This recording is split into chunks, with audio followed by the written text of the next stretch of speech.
And we're live. What's up, guys? We're 20 minutes behind schedule per usual, which is kind of early for us, I think. Yeah. Only 20 minutes of technical problems. That's We're nothing. we're all living in the cold weather, except for one. Wait, James, what is the weather out there actually? Is it cold? He's outside. I hate everything about what Brad just said. So if I was outside, James, for this podcast, I would probably freeze to death. Yeah, just I was about to say, FYI. both of us would be dead if we were doing this outside. Yeah, I have it's 2 bad. feet of snow. Oh yeah. Oh, James, I know you moved recently from Boston back to San Diego. I texted you. I don't know if you responded. I was like, bro, tomorrow 20 inches of snow in Boston where you were. Did you feel good about that? Did you get that text and you were like, right decision?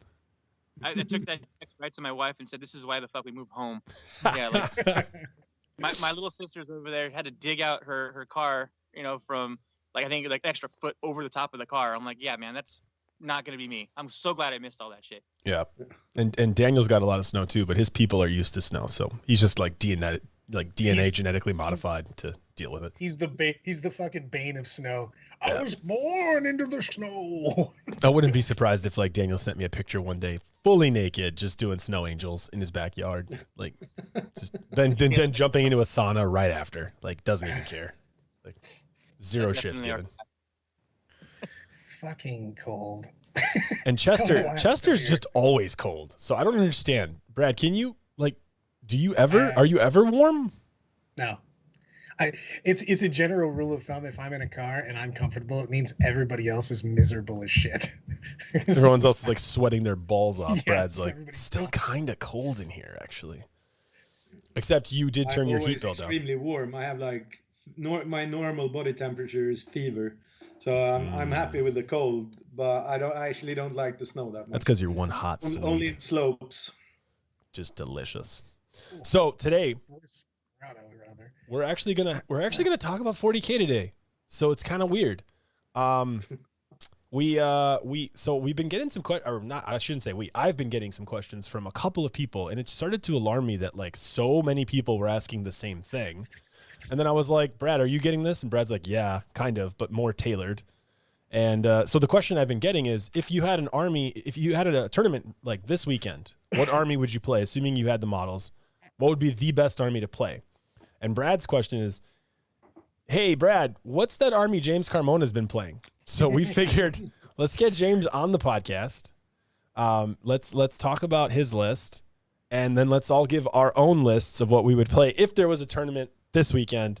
2-day, let's say it's a 2-day event, 180 people, 6 minimum rounds, something like that, some big event. What would you be playing? Let's start off with, because we kind of know where James is going to go, so we're going to save that one. We're going to start with Bradley, the Chesticles. I have so many lists that I want to play. We already saw my Salamanders list. So what I am going to do is I got lured into playing in the Greek Team Championship Deathmatch Kung Fu Battle TTS match, unfortunately. But I'm playing Death Guard. Basically, it's a team event. It's an 8-man event like the WTC. So we had you can only choose every single faction once. So I have pure Death Guard, and I actually really like it in playing around with it. I'm doing double Malignant Plaguecaster. Then I'm doing 3 units of 20 Poxwalkers. I've got the 2 buff characters. I've got the Tallyman because CP are awesome, and then I've got the Putrefier for the 6s to wound on 6s to wound are mortal wounds, and then I've got 2 units of 5 Death Shroud Terminators, 2 Bloat Drones, and a 1 unit of 5 Plague Marines to make my list actually legal. That I took 3 units of Poxwalkers, threw a flail on it, and also somebody else to do actions. Tell you the truth, the Tallyman does it in most of my actions, and then I have 2 Fetid Bloat Drones and Mortarion. Oh, wow. And you're taking Mortarion too. Okay. Oh, well, I was debating on it was Mortarion or 2 more Plague Burst Crawlers, and then get another unit of Terminators and drop the unit of Plague Marines. But because it's TTS and I'm Brad, so I don't know how to use technology, and I'm probably going to win all my games by my opponents rage quitting because I've moved 11 models. You could rage quit in TTS. You could table flip. It's a button. I do know that one thing, but it's a button. I debated. I said that Mortarion was probably better for TTS moving models, but I do like his buffs though, because the Death Shroud Terminators are disgusting.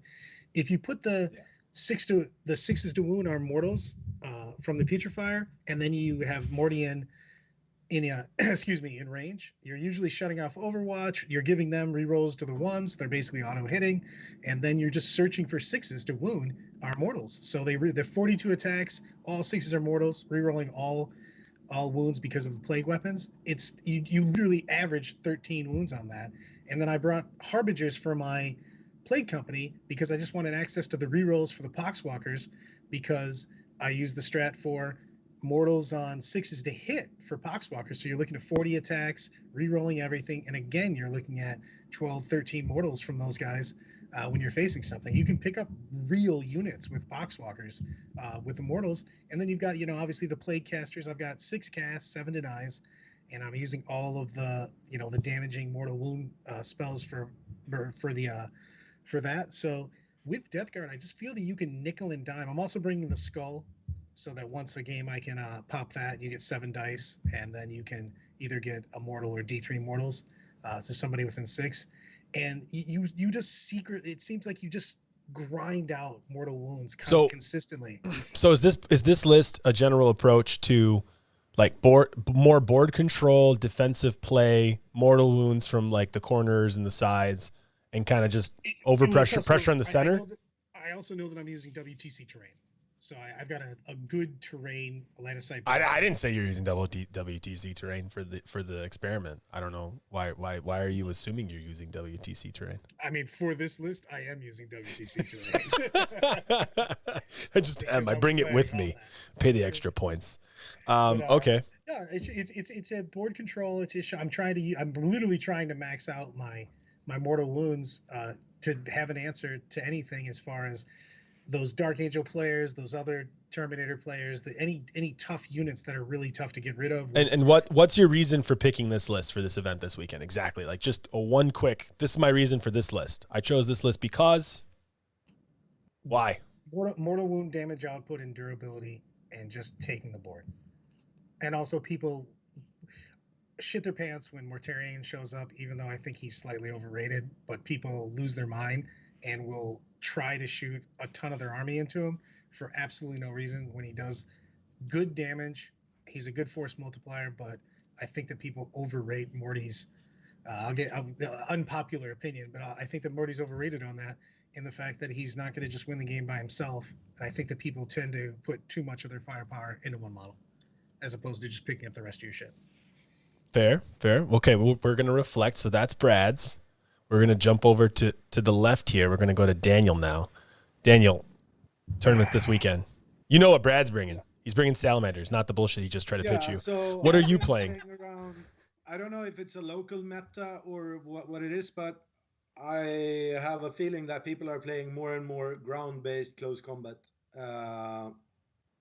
So I've been toying around a little bit with indirect fire and vulture Astra with some AdMech horses. Yes, Whoa. vultures. Like I'm in Forge World land now. Oh my God. What is going on? Did you just say something that like, James, you got to unmute. And James is just glitched out.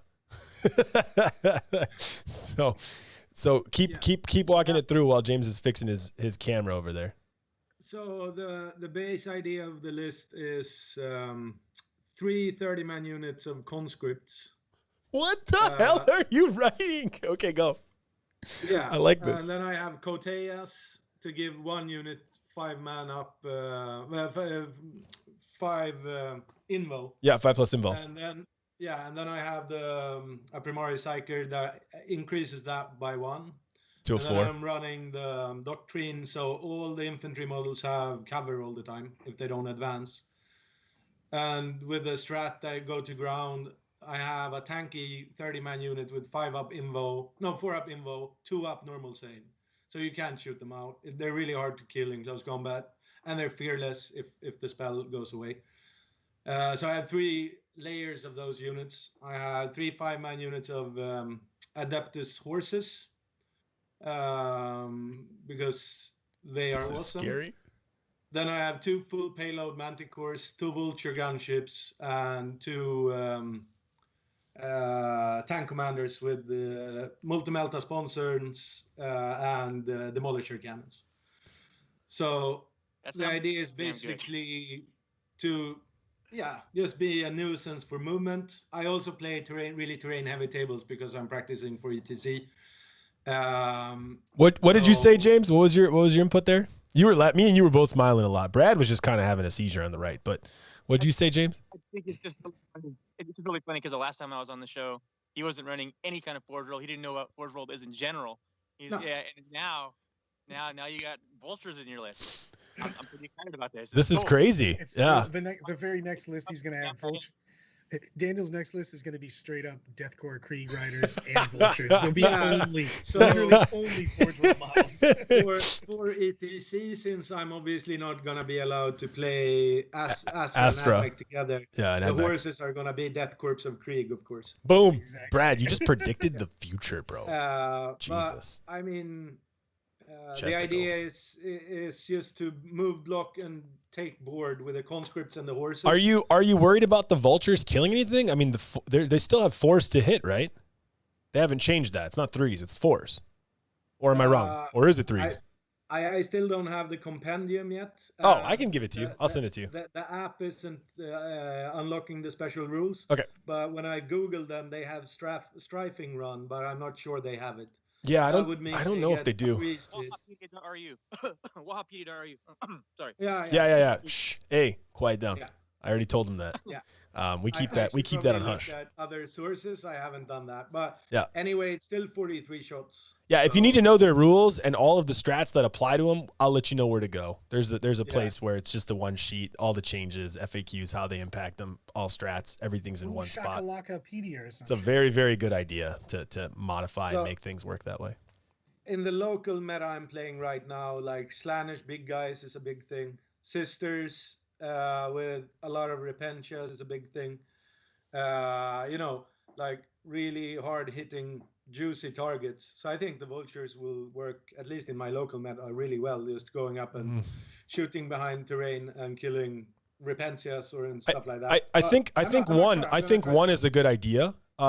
Because I think you get a diminishing return with 2. Because I think whenever I have the 20 shot Gatling gun thing, I'm always like, this is so cool on paper. And then I start playing and I'm like, didn't really do that much. Yeah. I think the flyer is actually better now though, just because of the fact that you can fly off the board. So you can literally fly up turn 1, pink something, fly off turn 2, and basically make it, especially so your opponent has one less turn of even. Yeah, but flying off a vulture isn't that great, Brad, because you can't shoot it. Right, but I'm saying you can actually get into you can go hit targets that are super far back, so you can literally try to snipe units, characters, things that are trying to take objectives and stuff like that. And usually, in old rules, you'd crash and burn because you couldn't. So now you can literally go after any mistakes your opponent makes in deployment. If they only have that 5-man unit on an objective, if they have characters behind things, you know what I mean? You zoom all the way to the backboard edge kind of thing and try to kill, a lot of. It just gives you a few options. I do agree that probably also with the terrain I'm playing, there's a lot of 9-inch high ruins, so I could actually hide the vultures. Just looked. It is BS4, no strafing. Right? Gross. Yeah. BS4, no strafing one. Yeah, that's the problem. That's always the issue I had with them. But I like the bodies on the ground though. That's a really cool 6th edition called, and they were like, "Yo, bro, way to bring us back, man! Dust off these models, holy shit!" I'm not sure it's gonna work, but I'm gonna try it out for a little while now. I think what you've done for this podcast is amazing. You took something that no one is looking for and no one's looking at, and you were like, hey, spotlight. This is what I think is really, really good. Meanwhile, Brad over here is just selling the same Kool-Aid every day, day in, day out. Brad's going to kill me later. He's going to be like, bro. This guy. Also, everybody knows that I'm the bandwagon conductor. If you want to know what you think's hot right now, woo-woo, jump on board, baby. Brad's driving the bus. Oh, yeah. Okay, quick segue. Brad reaches out to me. He's like, "Hey man, what would it take to make an image or an animation that has me yoked with a unicorn t-shirt, just getting on a bus and you see the bus windows are all the 40K armies I've ever done, and like the newest army comes and sits in the front, and I just get in, and we just interchange those armies as I switch. So like every time I get on Twitch, it's just like the bus comes on and you see the new army, and I'm like, so depict your life, like that's what you want in an animation. He's like, yes, exactly. I do. That's what I would do all the time. I want to do this. Whatever's the hot sauce. Steph, I would literally be all over Sisters, except for Sisters cost like $1 million, and I own 0 of them. I told you models are not a problem. Models are not a problem. And like the honest response to Daniel is good try. That list probably sucks. But I like the fact that you're looking at it. It's just really cool. Yeah. Like when you said conscripts and like you just vultures, wow. I don't know, man. I need another cup of coffee. We'll see where it ends up. But I mean, the general idea of it is just to be able to block movement for many turns while playing the board on my own and just delivering pain into sort of non-moving models. I didn't even know Daniel was a time traveler. And joke's on you though. He's traveling to the future and coming back to see us. Exactly. He's like, this is so good. Also, Frank Smith, top comment of the day. Frank Smith I tuned in for noodling. What the hell is this about? We'll get you later, Frank. It's a fans only podcast now. Our noodles are getting very challenging. All right, let's go over to James. I think we know what to expect, but I think there's been some tweaks that you haven't really shared. I don't know if you're going to share them here, but you have an event this week. Models are not a concern. What are you playing? On Chaos Space Marines, we're going to take a patrol of Emperor's Children with a Dark Apostle. He's got that Remnant of the Meraviglia. That's the banner that lets you reroll wounds for an entire battle round. We're doing a Sorcerer. Kill him! Jump. All he has is just warp time and prescience. No delightful agonies. Not needed really anymore. I'm also taking a 20-man unit of Noise Marines decked out. 2 Blastmasters, Sonic Blaster on the Sarge. Taking 2 units of Terminators, 9-man each, with the Lightning Claw and Combi Melta in 1, Lightning Claw and Combi Plasma in the 2nd. I'm also taking a Outrider of World Eaters. My Warlord is. Got an Exalted Champion with a Talisman of Burning Blood. His Warlord trait is Violent Urgency, which lets him add 1 to his charge in advance rolls. Yep. Then I'm also taking 2 squads of 3 Spawn and 2 squads of 14 Raptors with 2 Melta guns, a Combi Melta, and a Power Fist on the Sarge. And that's the same in each one. And that's it. So you dropped Abaddon. You dropped Abaddon and the Cultist from your previous list that worked really well. Yeah, so I had Abaddon in the last list with the Sorcerer, doing Council of Traders so that I could regain command points. Also had a Cultist unit in there just as a patrol. It didn't really help me all that much in my game. Yeah. It felt like he just kept sitting there doing nothing and just get blasted by something because he doesn't really keep up with the rest of the army. And you heard that there was a new unit of like 20 conscripts rocking a 4+ invul out there, and you were like, more Raptors, baby. Give me some more Raptors. Let me clear these motherfuckers out of here. I love the speed of your army, Carmona. I love the fact that you've got these bricks of termies, but also you just got so much just the Raptor speed they're underrated. I actually think the Spawn are underrated as far as just board taking nuisance and stuff. But those you rep 2 Raptor units backed up with those Terminator units are spicy, dude. You know what I mean? You've got the moves before they can get places fast, and that's the thing. And to add to what Brad's saying, how much CP are you spending before the game to move things with that list? Up to 3. It just depends. Like if I have somebody who's kind of like showing me that they're willing to kind of put their dick on the line, then I'll go all out and spend 3 just to like move my Raptors up, move up the Exalted Champion so that I can, apply max damage. But if somebody's being a little more cagey, I'll always still send 1. I don't care. I'm sending 1 Raptor unit every time. Even if they don't make their points back, all I'm doing is I'm eating up a bunch of the board. I'm taking, all of your OBSEC away, or whatever you're using to block is not going to score anymore. I'm going to take it from you, right? And then what ends up happening is I'm putting you in a position where you have to fill those shoes of all the stuff that you lost. You're going to expose yourself. That's what the 2nd unit of Raptors for. That's what the shooting from the Noise Marines and the Terminators is going to be as they come out of Deep Strike. So the list is basically, I sent Alan this. It's basically like the Mike Tyson saying, everybody's got a plan until you get punched in the nose. If you have a Mike Tyson saying, you have to do it in his voice. It's just a rule on our channel. Like, You have to. Although you can't say it then. You can't. We can't let you say it then. You have to do You it. also need a facial tribal or something. we no longer require the tribal. We had a conference meeting last week, and Tina decided that was inappropriate for HR purposes, so we removed the actual tribal need. But the voice, you have to try your best to execute the I'm voice. still waiting for those fake tribal tattoos you were sending to me. You know, mail in Sweden is rough. I'm still waiting for the 65 squig models, like painted very well with bases that you're sending to me. We're Actually told saw a that everyone's Squig quiet army for except sale. I was planning to send you the link for it. Back to the topic at hand, Pump Daniel. our audio up a little bit, buddy. What's up? Pump up our volume and tone yours a smidge down. Everybody says that we're very quiet and you're very loud. I'm always too loud. I need to ensure that I can talk over Daniel when he brings up stupid points. Well, how about just make us a little louder so everybody can hear us, and then make yourself even louder so that you can still talk over No, us. I'll pull myself down, and I won't even touch you guys. I'll leave you guys where you are. So we got to start yelling. I think that the whole point was they were having a hard time hearing us. Yeah, there's a point, and I let it go over my head. That's kind of the approach on this channel. If you haven't figured that out yet, then what? My bad. Brad said something. You ignored it and did something else. Got it. We're keep it true to what we go with. We know we found our niche. I really like the approach, James. I think it's really solid. How often do you leave the Terminators in Deep Strike? Every time. They never start on the board. There's no reason to.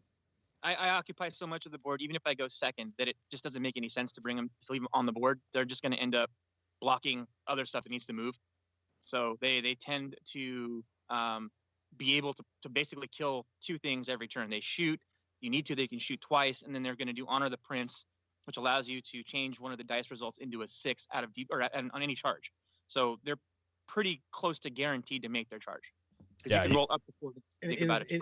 Corey had a good point on that. Coming in off reserve is the way to go, just because you don't want somebody bad touching them, in the backfield and really holding that up. That unit has a surprising amount of damage that it puts out. With shooting twice with vets. Whoo. And then James, are you ever worried about getting your Noise Marines caught in close combat? No, not at all. I'm actually the kind of person that likes to make them die on purpose, because shooting out of combat, shooting out of sequence in general is just broken. You can expose people. Basically, they're not going to be looking out for that whole, hey, I'm going to kill 10 of these Noise Marines, and they're going to shoot back at me. You have something on an objective somewhere. Now you don't have that objective anymore in your own turn. I mean, that's one of the bread and butter plays in Noise Marines. So I kind of actually encourage people to try and come and charge them, because I have such a really hard counter that anyways, with Terminators dropping or the characters coming in and wiping out whatever you bring in. So no, I like to bait people in with the Noise Marines. I'll even warp time them to the center sometimes more than I will even the Raptors, just to get people off filter. And then like, I know the list has a whole bunch of little hidden gems about, making sure you can get your charges, heroic intervening with units, tricks of shooting while you're already in close combat. Is there any, in your opinion, what is the one thing that you maybe haven't pulled off yet, or you have pulled off, but like your opponents just never see it coming? What's like a big one? Yeah. So the biggest one, Alan, we've actually talked about this. It's really difficult to get off, because you have to set up the charge just right. But if your opponent has a really killy unit, one, especially if it's Imperial, if you have, like, let's say, just aggressors or whatever, something that can punch out 4 or 5 Marines, what will end up happening is you'll kill me too far away for me to be in combat anymore. And what I'll be able to do is shoot with all of the close combat buffs that I'm taking on my Emperor's Children. So that can be, for example, like if I'm next to the reroll banner, or reroll wounds banner, or if I'm doing +1 to wound, or if I'm prescience and I have my banner still, I'm hitting on 4+ in combat, we're still in the fight phase. So I can shoot out at a unit using all of those buffs with my Sonic Blasters or my Blast Masters. So say, for example, one guy shoots 3 shots. He technically should convert 2 extra shots into that unit that he's shooting at if it's Imperial. And if he kills anything, and there's a further stratagem that lets him shoot that gun again if he kills any models in that unit, it gets pretty crazy. This is like, one of those stratagems or one of those strategies. Oh yeah, the strat. There's a strat that says if you kill a unit in close combat, you get to need additional attack with the same weapon. And since you're shooting a unit in close combat, even though you're in close combat, you're in the fight phase, you're shooting a unit, you would get to use the same weapon, which would be the gun, to shoot That is again. so strange. I never even thought about that. I'm not gonna lie. Just so we're clear, it's not you're saying combat. We're in combat. All of these stratagems don't say anything about combat. They just say about being in the fight phase. In the fight which phase. is- So it's really important to point that out because, I mean, even though I haven't pulled it off yet, I do tell my opponents about it because it is definitely one of those gotcha bitch moments that you don't want to get held up in. So even see, like that's kind of playing above the table, right? You tell your opponent, hey, listen, I got this strat that's gonna fuck you. Watch out for it. You know exactly how your opponent's gonna react to that, and you got to play off of that. Yeah. Right. I mean, would you say you're playing by intent, rolling your dice in the open then? And staying classy. Staying classy. it's just one of those things where it's possible. I really want to get that combo off at some point, but it's not super likely and it's not super necessary. But I know that in some cases it's going to be the straw that breaks the camel's back for somebody. Be like, okay, I'm done with this hobby. I know it. It's going to be that. It's going to be that nasty. I mean, Wow. The dude just leaves his army on the table. Have you- and walks out, never Has seen anyone again. ever seen that? I've only seen it once. Has anyone ever played a game against someone and they literally were like, "I'm done"? I want to hear. I want to hear that story. That dude was Sparks. Okay. All right. We're gonna start with James. Tell me, have you seen that, James? What? I don't know what he's doing. Mute me. It's really loud. Okay, I'm muting you. You're too loud. I don't know. Brad, tell me the story with Sparky. Was this the tape measure story where he chucked it across the room? Yes, and then the dude left his army. He just left. The dude literally was playing old school Flamers and Screamers, and Sparks had set up the carbon defense because he made it look like a carbon atom with Eldar. So he was having Eldrad take a rerollable invuln save against all of the Flamers on the charge. So he charged in and literally just explained, that he's taken all the saves, so nobody died from the fact that he thought an entire unit was going to get peeled, and charges through the opening, ties up 2 units, has again Eldrad take all of the saves from the Screamers in combat, and the dude literally lost his shit, threw his tape measure across the fucking entire hall, and left. And just left the room. Didn't pack up and leave. Fucking left. The army was still on the table. Dude just took off. Left the tournament. Just That's funny. like, fuck it, I'm out. Just left all his models sitting there. I have one too, but Nathan asked a question actually for you, James. He said, if you touch all of the noise marines, they can't shoot in death, correct? Question mark. They just Correct. They Correct. just swing, right? That's what he said. They can't swing. There is the music of the apocalypse. Everybody says that, but there is no swinging in combat. It's just they shoot. So if they have a pistol, they can shoot that, right? Other than that, no. Which is why I was trying to tell you have to be very clever about the way that you charge. So if you charge in, make sure you got a straight line, or at least as close to straight line as you possibly can, so that when they try and consolidate into you, they're only getting in combat with like I said, up to 5 people at most, right? And then after those guys die, then everything after that is butter. You're shooting wherever the hell you want. Got But it. yeah, that's something that's changed with the latest FAQ. Well, actually not the latest. It was like 2 or 3 ago actually, but they changed it from they may shoot to they may shoot as though it's the shooting phase, which ends up putting a cork on all the craziness that you could possibly come up with after that. Got it. And that's why you were saying it's a little harder to pull off, but you think it's still possible. Oh yeah. I mean, again, if you tell your opponent, hey, this is something that I can do, they're gonna do everything that they possibly can to not let that happen because it is so devastating. Trying to mind game with them a little bit. Just get your hand. Well, you got to, right? And use what you can. It is a little bit different than Dreaming Shadow Harlequin's chat. Yeah. Okay. I see where he's going with that. So yeah, Brad, my story is very similar. It's the Fire Raptors at ATC. I brought them all out in a square, shot this AdMech army back in the day, killed like almost all of it. And he's just like, if this is what's going to happen to 40K with Skies of Death, I quit. I'm never playing 40K again. He's like, you win the game, full points. I'm done. And he just walked away and went to the bathroom. And then his team won. They beat all 4 of my teammates on my team.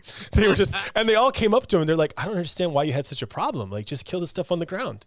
And he's just like, no, it was impossible.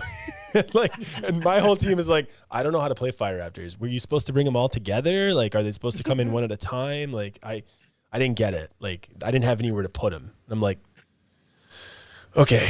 So that was my quit game experience. All right. So lists on my part, and I have a reason. So I asked Brad what his reason was. He said, What did you say again, Brad? Because mortal wounds, board control, and some other stuff. Daniel said, I'm trying out new things. Don't make fun of me or call me stupid. James said, this is the list that I like and I've played with, and I love chaos. So my reason would be, I basically have like so few games of this edition that I would play probably the easiest army to play, which would be as many orc boys as I can fit in an army, with as many 5+ invulnerable save mechs as I can put in that army, with as many pain boys as I can fit, and small little units of 3 mega knobs with kill saws, wherever I can find them. And then just run up and take the board and be like, kill me off before turn 4, otherwise you lose. Because I just own the board. And I make your secondaries harder for you. I make board presence harder for you. I can jump a unit in the first turn and like pin you in if you deploy poorly. I can jump a unit and do massive screens so that you can't bring anything on anywhere else. I can basically stop any secondary you have that is control sections of the board or get things in quarters or get behind your opponent. I can just stop all of those. And I can take the center for at least 3 turns. You know, it's funny because I love the 3 lists we're talking about. Daniel's looking at Horde. You're looking at even more Horde. And even Carmona, your list has a lot of bodies in it. And I actually think that that's a great kind of current creeping into meta counter to so many people trying to get multi-wound weapons against Death Guard and Dark Angels right now. So I don't think a lot of people that are trying to counter the new books are going to have the guns to be able to deal with just taking this amount of models, man. I mean, even like big conscript squads, big boys squads, hell, the Raptors and the Noise Marines, man. You just have a lot of bodies, plus those double 10-man Terminators and shit like that. Just that's a lot of dudes just on the table. If you're bringing, Meltas and las cannons and whatever else, you know what I mean, for your multi-damage, you just don't do shit, especially your orc list. You're just like, cool. Don't care. Your multi-meltas, no one cared. Especially people. shooting either one of your guys' lists with invulns. I'm not gonna lie, if I shoot some multi-meltas into conscripts and boys and you save a couple of those, I'm gonna be real sad. like, oh man.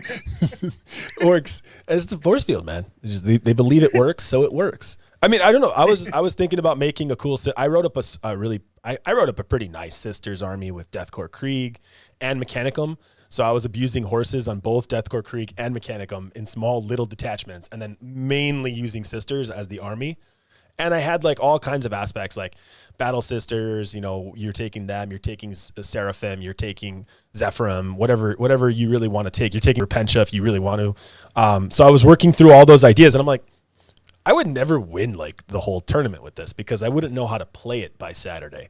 So then I was like, I could just take 200 boys, call it a day. Like 200 boys, everything has a 5+, everything has a 6++, and I'm good. Like just take center and go. Like I don't care. You don't want to do another Sisters tournament. Alan at LVO was literally finding new cool stuff that he was fighting with his Sisters army every single game. Man. I don't want the Sisters. I don't want that pressure. I don't want that pressure. Next game, I'm using this rule. Did you know the Sisters did this? I'm going to use this in the next game. I used a rule that I read the game before in my game 5 or game 4, one of those two. I think it was game 5, and the head TO was right by my table, and he's like, "That's not a rule in Sisters." And I was like, "Oh my God, what did I read? Holy crap!" I got worried, but I was like, my usual stuff. No, it is. I'll show it to you later. But I was a little worried. I was like, uh-oh, like maybe I got that wrong, And then luckily I was right, and the rule was exactly what I did. But like that kind of pressure sucks. Next to me, so I showed you the rule. Did you? I can't even remember. Did you? Yes. Oh, okay. You were literally next to me on the next table, and that guy said that wasn't a rule, and I literally pulled the rule out for you. Thank God.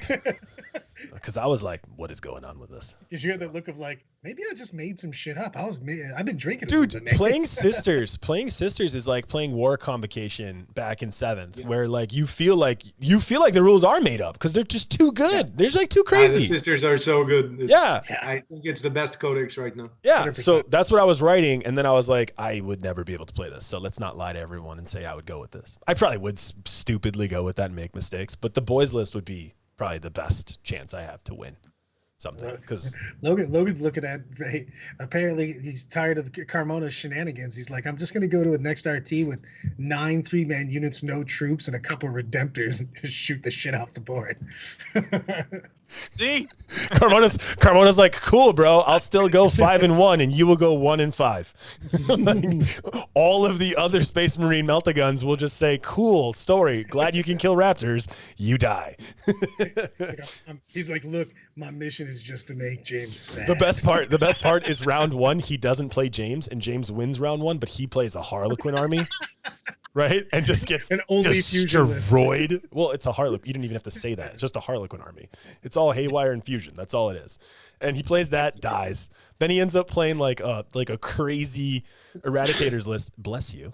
And ends up dying there. That'd be hilarious. And James is like, hey, how's that list of yours that you made to counter me doing down there in last place? I will crush you. I will destroy you if I see you. Oh Parking lot God. 40K. Bring it right now. We're playing models in the middle of these. That's actually what I said at the AOS tournament too. I came to an AOS event, the boys actually, with 5 Bloodthirsters, all 5 of them. Forge World one, the 3 in the book, and the other one from Forge World, or maybe it was 4. I don't know. 4 or 5 Bloodthirsters playing that. Oh no, Scarbrand. That was the other one, the named one. And I'm running all 5, and this guy comes up and he's like, you know, if I play you, you would have no chance. And I'm like, cool, bro. It's round 5 championship game. Where are you now? What's your record? He's like, well, I'm 1-4. I'm like, well, we're not going to play. He's like, yeah, no, I just want to let you know though. Like I would have beat your list. And I'm like, cool. Like, sounds good, man. I'm going to go win the event now. I'll talk to you later. What is Brad reading? You look like you read No. Small obituary. I'm calling it out real quick because we got 2. Because I always look at the comments because I'm the comment kind of guy. I got to interact with folk because I need to feel validated by people talking to me, and I'm old. But I'm looking, and Double O literally posted from 2 different Facebook IDs. So he's got his Steven ID up at the top, talking about sisters, and then he's swapped into the SP00 Army of Flies.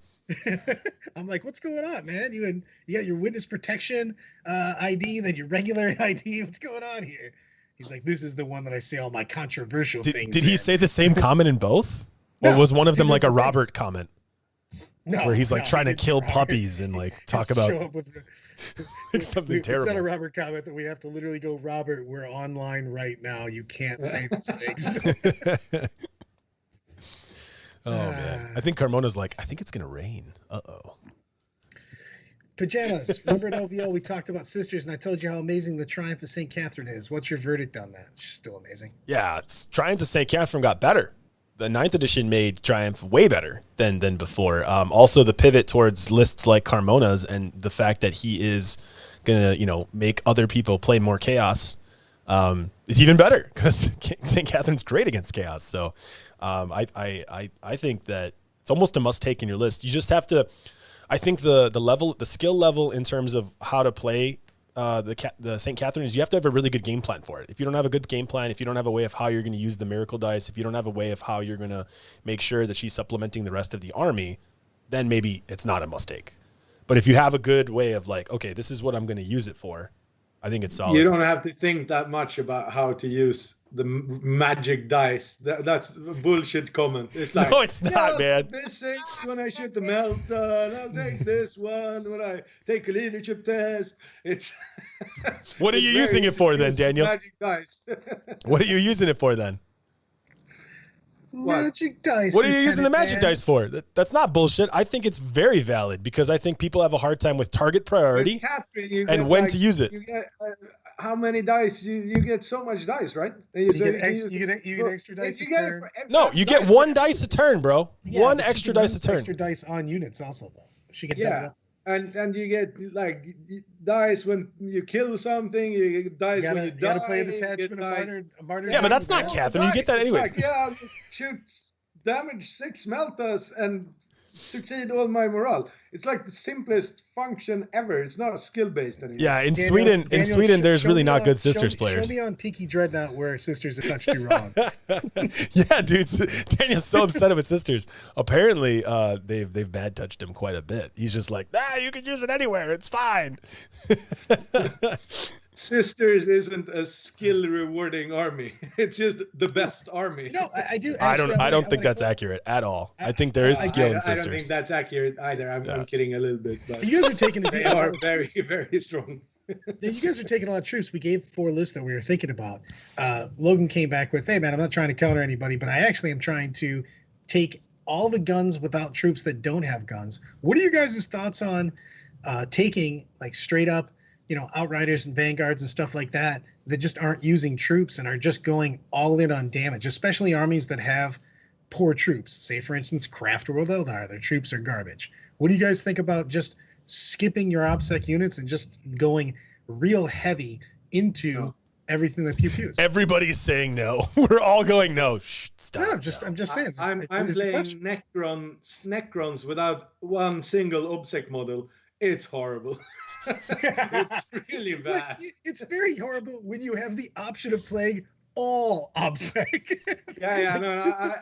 I skipped on OBSEC and just took -1 toughness on everything. It's like Daniel goes, wait a minute, what codex can I pick where I have the ability to make everything OBSEC or play a very, very strong regeneration OBSEC army, but choose not to do it and then complain about it? Necrons. Let's do this. this. Literally probably would win every game if it was all OBSEC. But instead, let's do this. I'm going to give them +1 to hit on Thursdays. James, you had a comment. James, go ahead. No, I don't like running anything without a ton of OBSEC, just that I have no fucking choice. So yeah, that's why I made the list that I did, is because I told you, Alan, I said I can't play ninth the way that every other army plays ninth. I have to play it the way that Chaos plays ninth, which is just to do damage, jump all over the objectives, and just hope that you can't take me off of them, and hope that I can, basically put my shoes where yours were. But I mean, if I had the choice, I'd be taking OBSEC all day if it was going to stick around.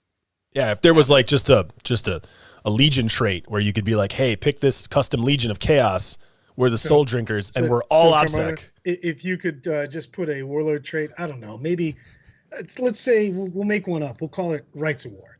If you could make everybody within 6 inches OBSEC, do you think you would throw that out of character? Seems good. Also, we did get a quote, one of the Robert quotes. I double bred it up.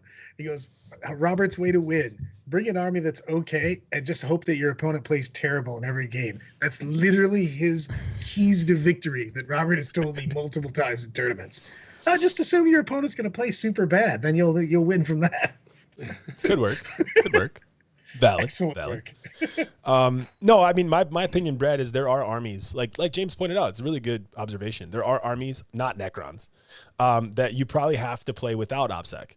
And you probably have to make those sacrifices. And if you're doing so, you have to be able to win trades on the objectives, win the game of checkers, and have a general strategy with what your army's trying to do. It sounds like James's army is trying to be aggressive early on. Brad, your army is more resilient, but has the ability to become aggressive whenever it wants with the Death Guard, especially with Mortarion. That's kind of gross. And then Daniel and I made 2 armies that don't really play 40K. We just deploy, and then we go, I hope he didn't bring enough guns. And if the answer is yes, we're like, primary and stand there. Yeah, we're just going to take up the this point on space. that. He actually plays a list that, like, kind of like Logan was talking about with that. He literally only brings 5 witches. That's his entire troops for his entire army right now that he's using. So Yeah, Dark Eldar. Well, Dark Eldar's going to probably get a big bump here soon, but Eldar has a troop problem. Yes, they're terrible. They're dumpster fires. They get a point deduction, so they're good now. Yeah, they're good. Yeah, Daniel's currently working on, next to his conscript army, is an all aspect warrior army. Those are still so much better. I'm telling you right now. I swear I'm going to get it to work. If Chaos or Eldar could take conscripts or guardsmen, we would do it in a second with the same rules. CSM, basically, cultists and Dire Avengers are outside in the parking lot having a fight to see who's the worst troop in the game. Come on, man, let's do this. They're all They're so Guardian bad. Defenders. There's something to be said about them. No, they're awful. I mean, Chaos cultists are a lot better than Death Guard cultists that can't be OBSEC They can't be OBSEC. perform any actions. So, Look, man, cultists were just too OP. They had to be nerfed. You can't give those guys They OBSEC. really did nerf them into the ground, though, didn't they? I mean, they went from being probably the only playable troop to being just such dog shit. I mean, to have Yeah. to put it in your list every time you do it, you're just like, ah, God, like I really don't want to do this, but I have It feels to. like I would rather literally take a 50-point deduction and not have them out there because they're just going to be a kill or another. They tend to nerf everything like that, though. There was a Razorwing flock Dude. army once. Yeah, well, they're doing better about No it now longer. because they're starting to nerf things into playable. But like when things got nerfed in the past here for most of 8th and 9th edition, they gave them the General Grievous fucking whirling fucking nerf pad of death. So shit's like, hey, I man, mean, it's that like that's smart. They already sold all those models. So my favorite FAQ still was, hey, the FAQ came out from Marines. Hey, ATVs are still fucking able to be rezzed by Primaris Apothecary. And then they went, buy them. Oh, what's this? Boom! ATV sales are plummeting. Time to fix the rules. I heard everybody bought them. We're out of stock on them. Fuck it. Change the FAQ now. Uppercut! I still actually want to buy one of those. I never did buy one because I was wondering when the FAQ would come out, but I've wanted to buy one and make like a cool orc. I mean, I'm truck still kind of thing. wandering about with your money in my money. No, that money's already earmarked. Don't touch that money. I know what I'm spending that on. I'm just Alan's fucking money caddy carrier. He's like, when I come to Toledo, I like to have a few bucks on the side, so you keep that until I come in. Just in case I lose my wallet. Brad's got me is covered. that for you, Brad? Like aroma dieting is for me. You have something that smells really good that you can't have. Aroma dieting. Wow. Let's dive into this one actually. Brad, no, not Brad. Daniel, what is the hardest aroma diet? Like, what is the hardest aroma you have to have in front of you that you probably will not be able to not eat? What would it be? Number one. I'm very weak on like assorted cheeses. Assorted cheeses. Well, why are you not eating cheeses? Cheeses are good. You can eat some cheese. Yeah, but I can't eat that much cheese right now. Okay. All right. Daniel also said some. He's like, I won't eat some. Some is a very arbitrary amount. I actually don't know what Brad would say. Brad, you don't really like food. You're all about like nutritional, like you eat basically to fuel your body. So you treat you treat food just like you would treat car gas. So like you don't care where you get it. But if there was food in front of you and you couldn't eat, what would be the one thing that you wouldn't be able to hold off on? You'd have to eat it. You're not even hungry, but there's food in front of you. What's that food? You smell it.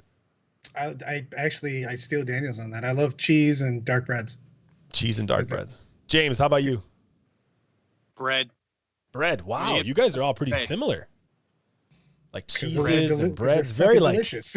very like fine dining French, like Pierre de Resistance. I don't know what the hell I'm saying, but Bread, good stuff. Think about it. When you get bread fresh, like if you walk into a Subway, that smell of bread, are you kidding me? That's not bread, bro. That's dessert. There's more sugar in that bread than flour. What the fuck are you talking about? That's not even bread.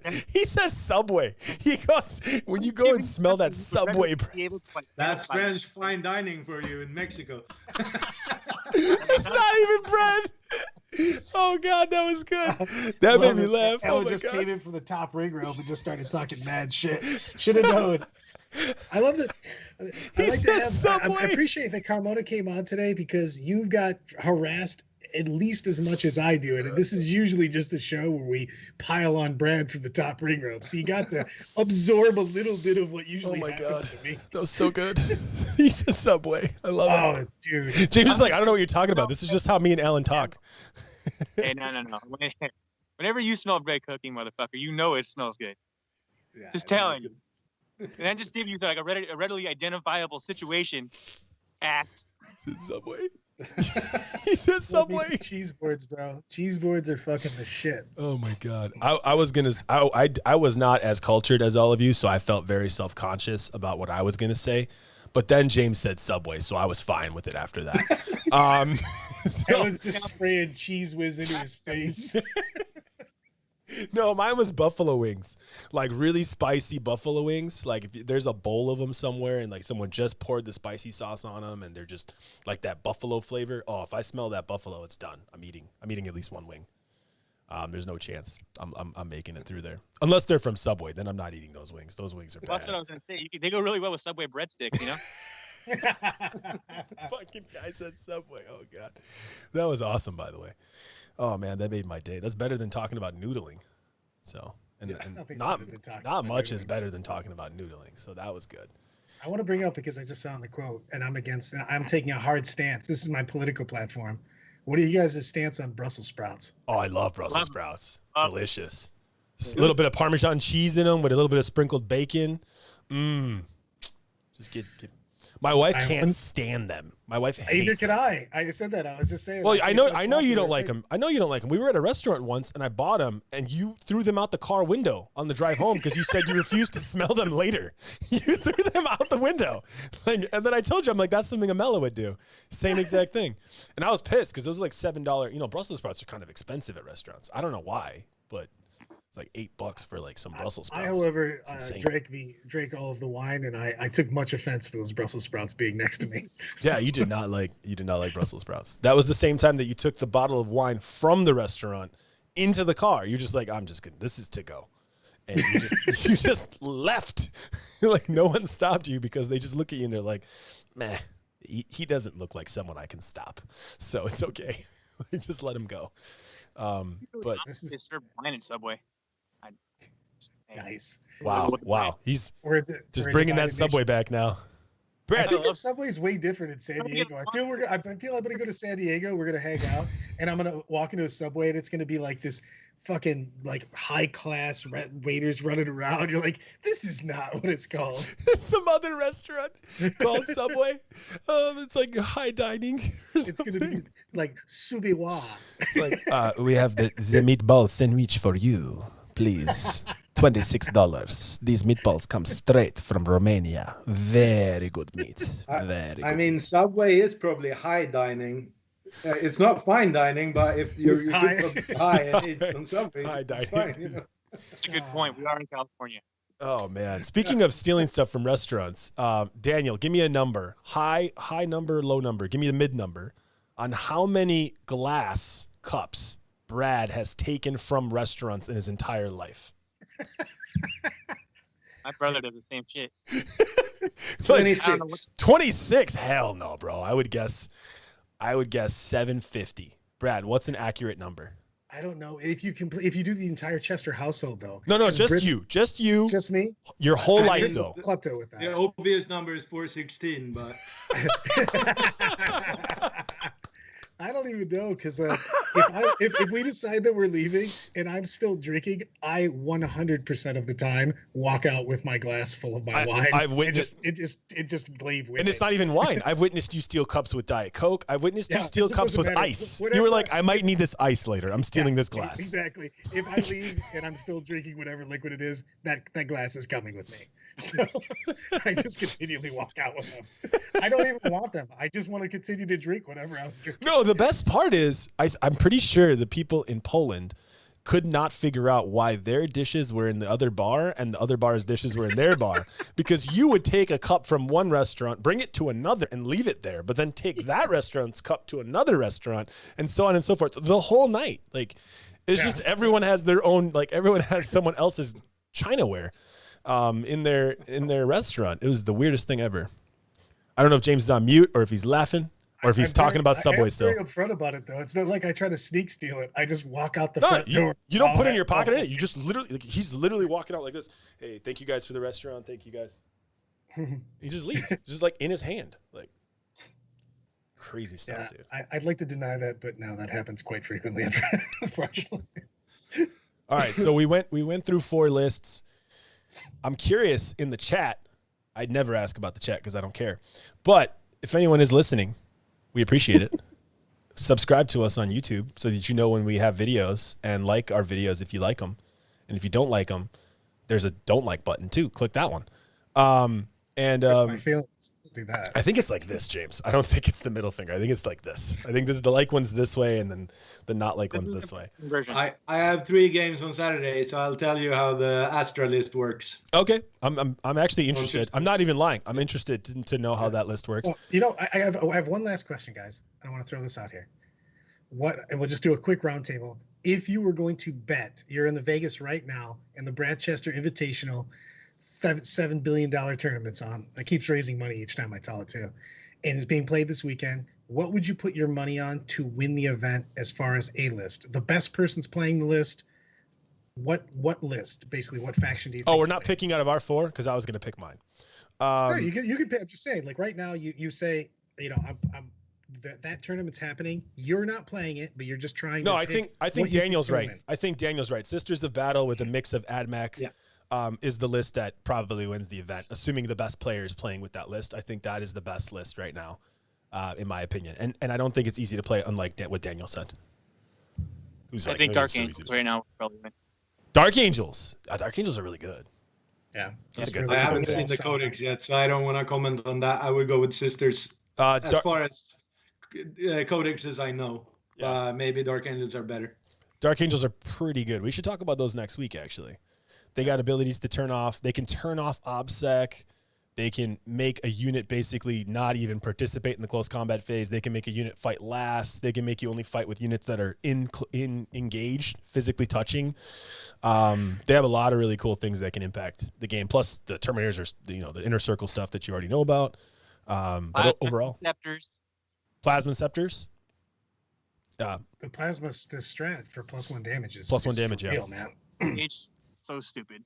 The turn off OBSEC psychic power, the fact that bikes can move up to 45 inches on turn 1. They've got lots of tricks. Actually, it's a good pick on the Dark Angels because right now people just aren't ready for the tricks because people haven't played enough games with them. So basically, you've got OBSEC bikes that can move even on any given turn. They can go 32 with the strat after you said that if you advance, you can move another 12 and then just slam an OBSEC bike. I'd still take Sisters with AdMech though. Even though I know the Codex, I'd still take Sisters with AdMech. I think it's still stronger. In the hands of the best player. That's the phrase you put, Brad. You said the best player's playing it. So, I think the pure Sisters, I think double detachment Sisters, Bloody Rose with another detachment of Martyred Lady because I love the abuse of the Miracle Dice. I think that probably... I think that's still going to be my pick for if we're doing. I like the Horsies, the best players running. You just lost Horsies. Horsies are really good in early game management, so the Sisters can take position. It is really good, but man, having like a shit ton of Miracle Dice, especially when you're playing at the top tables, that big, just the showing your opponent how many Miracle Dice you have, just puts so many problems in their head because all of a sudden you realize they have 2 or 3 6s and a 5 or whatnot, and you're like, fuck, that guy can make a infinity charge. No, but Brad, that doesn't help because it's so hard to know what to use the Miracle Dice for. It's almost impossible. It's an impossible. With Catherine, you douche snozzle. Not in general. In general, you save 5s and 6s for charges. I know that at least. Kind of. Not really. I probably use it somewhere else. Morale. Yeah, morale. No, you always want to roll your morale because if you roll a 1, there's a strat to get D3 more Miracle Dice, and then you have more decisions to make how you spend those Miracle Dice. It's very difficult. So hard. You never know what to do. All right. I mean, when we have this discussion, we have to remember that Alan is an orc in real life, so it is super hard. Facts. Log. Facts. Move forward. Paint red. Do things. Well, let's dance our way out of here, guys. Yeah. Yep. Thanks, guys.